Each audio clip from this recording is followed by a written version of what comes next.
खुलुमबाय रायजोफोर दिनै मोनाबिलिनि खौरांफोरा जाबाय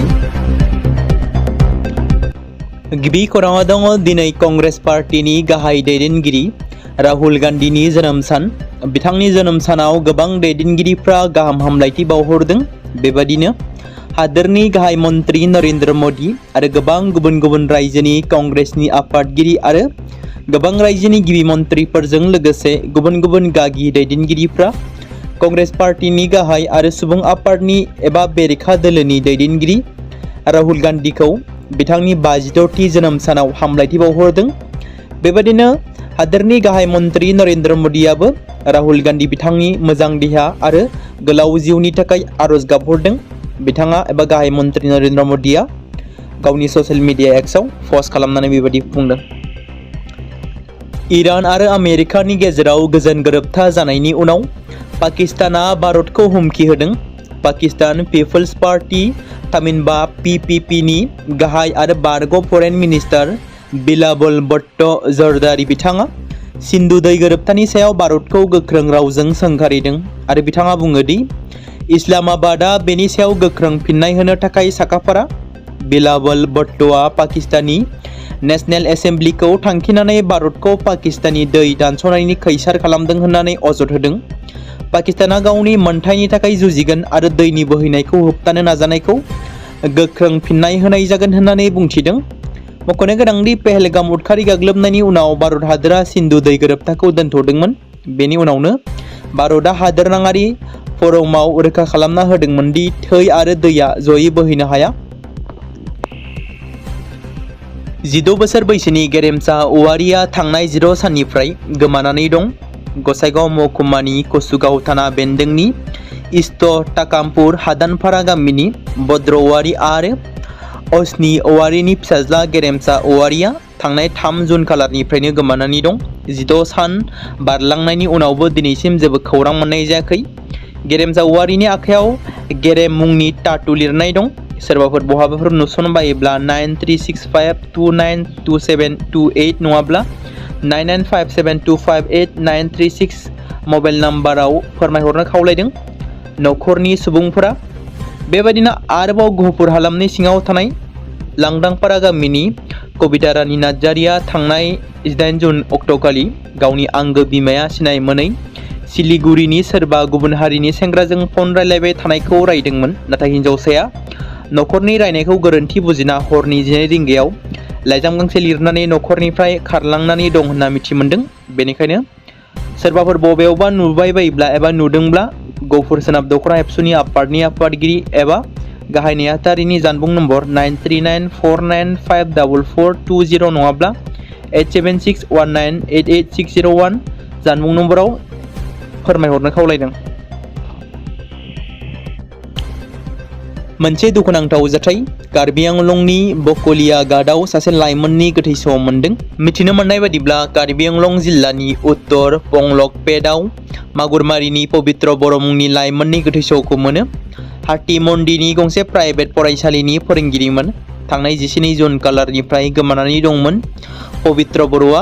नाथाय बिथाङा बेबादि माबोरै थैखो बेनि सायाव दासिम मिथिनो मोननाय जायाखै। बेराफारसेथिं पुलिस बिफाना गोथै सहखौ पस्टमर्टम आनजादनि थाखाय लानानै थाङो। दा बेनि सायाव नायबिजिरनायखौ खालामगासिनो दं।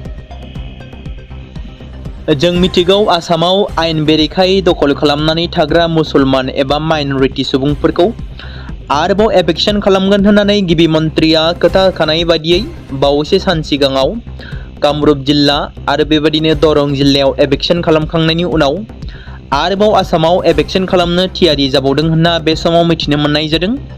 गिबि मन्थ्रि डक्टर हिमन्त बिश्व शर्माया आसामाव गोदान सोरखार दानाय लोगो लोगोनो आयेन बेरेखायै आरोबाव दखल खालामनानै थाग्रा एबा दखल खालामग्राफोरखौ दखल खालामनानै थानाय गासैखौबो एभेक्सन खालामनाय जागोन होननानै खोथा बुंदोंमोन।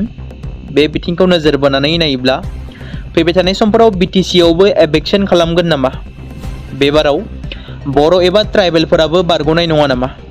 जेराव बर' एबा ट्राइबेलफोरखौबो एभेक्सन खालामगोन नामा? बेयो मोनसे गेदेर सोंथि जानानै फैदों। मख'जाथावदि BTC-आवबो गोबां माइनरिटि सुबुंफोरा बर' जायगायाव एबा बर' ओनसोलाव हा आवग्रिनानै दं। जेराव बिसोरखौ जुदि एभेक्सन खालामोब्ला बर'फोराबो खारनांगोन नामा? जेराव बिसोरखौ जुदि एभिक्सन खालामनाय जागायोब्ला बर' एबा ट्राइबेलफोराबो होखार जानो हागौ। बेराफारसेथिं BTC आव माइनरिटि हारिनि सुबुंफोरखौ एभिक्सन खालामनांगौनि दाबिजों थांनाय माखासे दान सिगांनिफ्रायनो BTC सोरखार आरो BTC हाग्रा बिफानखौ खावलायबोबाय थादों। गोबां खेब आर'जलाइ गथायबोदों आरो आसाम सोरखारखौबो खावलायदों BTC हाग्रा बिफाननो एभिक्सन खालामनांगौनि थाखाय। बड'लेण्ड जनजाति सुरक्षा मन्चनि आफादगिरि दावरो दैख्रेब नार्जारिया गारां दैखांबोबाय थादों। बेबायदिनो BTCनि ट्राइबेल बेल एन्ड ब्लकनि 3,49,000 बिगा हायाव आयेन बेरेखायै दखल खालामनानै थानायफोरखौ होखारनांगौनि दाबिजों क'क्राझार जिल्ला बेंगिरिनि गेजेरजों आसामनि गिबि मन्थ्रि डक्टर हिमन्त बिश्व शर्मानिसिम गोसोखां बिलाइबो गथायखांबाय बड'लेण्ड जनजाति सुरक्षा मन्चनि मावफुं आफादगिरि दावरो दैख्रेब नार्जारिया।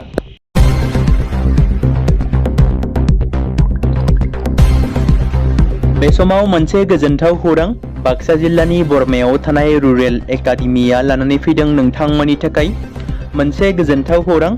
थांनाय SSLC आरो हायार सेकेन्डारिनि आनजादाव जाय फरायसा आरो फरायसुलिफोरा उथ्रिसारनो हायाखैमोन एबा फेल जादोंमोन, बेनि थाखाय रि-एग्जाम होफिननो गोसो गुदुं फरायसाफोरा थाबैनो बरमा सेकेन्ड गेटआव थानाय रुरेल एकाडेमियाव मुं थिसनफैनानै मेट्रिक आरो HS आनजादखौ होफिननो हागोन। बेनि अनगायैबो जाय फरायसाफोरा थांनाय मेट्रिक आरो HS आनजादाव नांगौ बादि जौखोन्दो एबा मार्क्स लानानै उथ्रिसारनो हायाखैमोन, बिथांमोनाबो बे रुरेल एकाडेमियाव एडमिशन खालामफैनानै मार्क्स इमप्रुभमेन्ट खालामनो हागोन। स्ट्रिम हिसाबै आर्ट्स, साइन्स आरो कमार्सनि गासैबो फरायसाफोरा रुरेल एकाडेमियाव एडमिशन खालामनो हागोन। बेनि थाखाय थाबैनो 8761903455 नङाब्ला 87203585 जानबुं नम्बराव जगाजग खालामहरनो हागोन।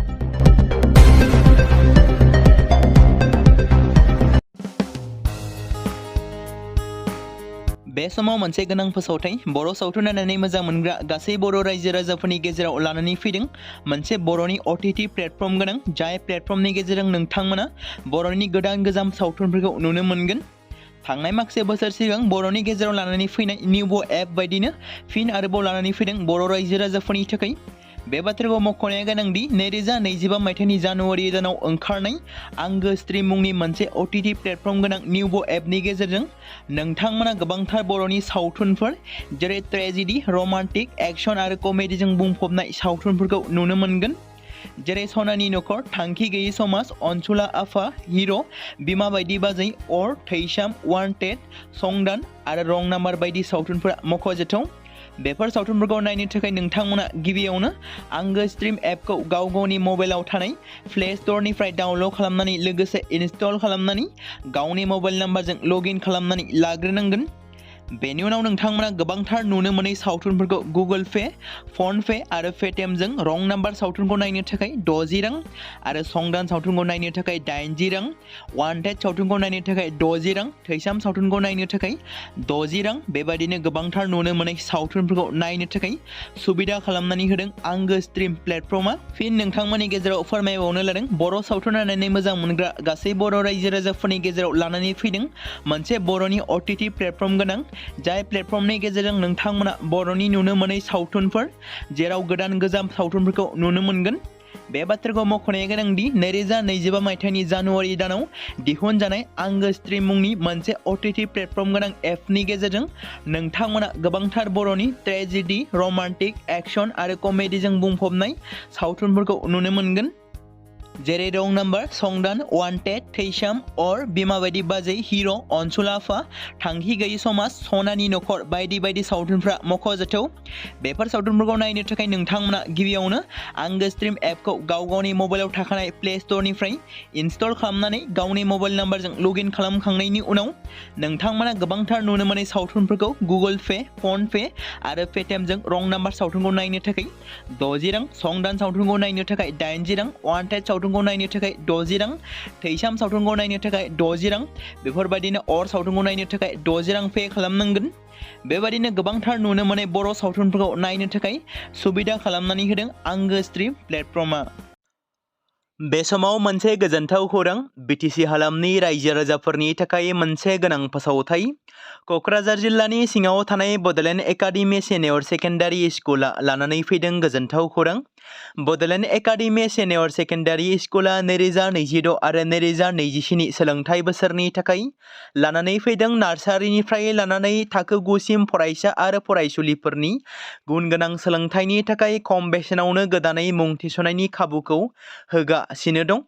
मख'जाथावदि क'क्राझार जिल्लानि हल्टुगाव आउटपस्टआव थानाय क'क्राझार तिनिआलिनि बड'लेण्ड एकाडेमि सेनियर सेकेन्डारि स्कुला गुन गोनां सोलोंथाइ होनायजों लोगोसे थाखो 9 नि थाखाय इलेक्टिभ साबजेक्ट महरै मेथामेटिक्स, जिअ'ग्राफि, हिन्दी, हिस्टरि बायदि आयदाखौ लानो हागोन। मोजां सोलोंथाइ लानायनि अनगायैबो बड'लेण्ड एकाडेमि सेनियर सेकेन्डारि स्कुलाव उफ्रा सोलोंथाइ हिसाबै environment field study, English speaking course बायदिखौ लाफानानै सोलोंथाइ लानो हागोन। बेनि अनगायैबो गोजान लामा हान्थिनानै फरायग्रा फरायसा फरायसुलिफोरनि थाखाय आलादा आलादायै मोजां हस्टेलाव थानानै फरायनो हानायनि खाबुफोर होनाय जादों।